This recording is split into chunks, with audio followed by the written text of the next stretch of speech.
கிருஷ்ணகிரி மாவட்டத்திற்கான அரசு நலத்திட்ட உதவிகள் வழங்கும் விழா மற்றும் கிழக்கு மற்றும் மேற்கு மாவட்ட கழகங்களுக்குட்பட்ட சார்பு அணிகளின் நிர்வாகிகள் சந்திப்பிற்கு வருகை தரும் திராவிட போராளி எங்கள் இளம் தலைவர் கழக இளைஞரணி செயலாளர் துணை முதலமைச்சர் மாண்புமிகு உதயநிதி ஸ்டாலின் அவர்களை வருக வருக என்று வரவேற்று மகிழும் தேவ் மதியழகன் பர்கூர் சட்டமன்ற உறுப்பினர் மாவட்ட செயலாளர் கிருஷ்ணகிரி கிழக்கு மாவட்ட திமுக.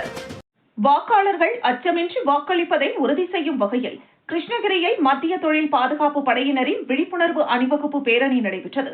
தமிழக சட்டசபை தேர்தல் தேதி விரைவில் அறிவிக்கப்பட உள்ளது.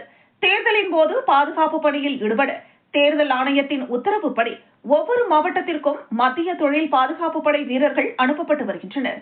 கிருஷ்ணகிரி மாவட்டத்தில் உள்ள கிருஷ்ணகிரி, பர்கூர், ஊத்தங்கரை, ஓசூர், தளி, வேப்பனஹள்ளி ஆகிய 6 சட்டசபை தொகுதிகளில் தேர்தலின் போது பாதுகாப்பு பணியில் ஈடுபட முதற்கட்டமாக 66 வீரர்கள் அடங்கிய மத்திய தொழில் பாதுகாப்பு படையினர் கிருஷ்ணகிரிக்கு வந்துள்ளனர். இவர்கள் கிருஷ்ணகிரியில் விழிப்புணர்வு அணிவகுப்பு பேரணியை நடத்தினர். மத்திய தொழில் பாதுகாப்பு படை ஆய்வாளர் முகேஷ்குமார், கிருஷ்ணகிரி ஏடிஎஸ்பி சங்கர் தலைமையில் பழையப்பேட்டை, மேல்தெரு, கொத்தப்பேட்டாவில் இருந்து காந்தி சாலை, பெங்களூரு சாலை வழியாக ஆர்சி பள்ளியில் பேரணியை நிறைவு செய்தனர். கிருஷ்ணகிரி டிஎஸ்பி ராமச்சந்திரன், 20 ஆயுதப்படை காவல்துறையினர் மற்றும் கிருஷ்ணகிரி காவல்துறையினர் உட்பட 116 பேர் இந்த பேரணியில் கலந்து கொண்டனர்.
கிருஷ்ணகிரி மாவட்டத்திற்கான அரசு நலத்திட்ட உதவிகள் வழங்கும் விழா மற்றும் கிழக்கு மற்றும் மேற்கு மாவட்ட கழகங்களுக்குட்பட்ட சார்பு அணிகளின் நிர்வாகிகள் சந்திப்பிற்கு வருகை தரும் திராவிட போராளி எங்கள் இளம் தலைவர் கழக இளைஞரணி செயலாளர் துணை முதலமைச்சர் மாண்புமிகு உதயநிதி ஸ்டாலின் அவர்களை வருக வருக என்று வரவேற்று மகிழும் தேவ் மதியழகன் பர்கூர் சட்டமன்ற உறுப்பினர் மாவட்ட செயலாளர் கிருஷ்ணகிரி கிழக்கு மாவட்ட திமுக.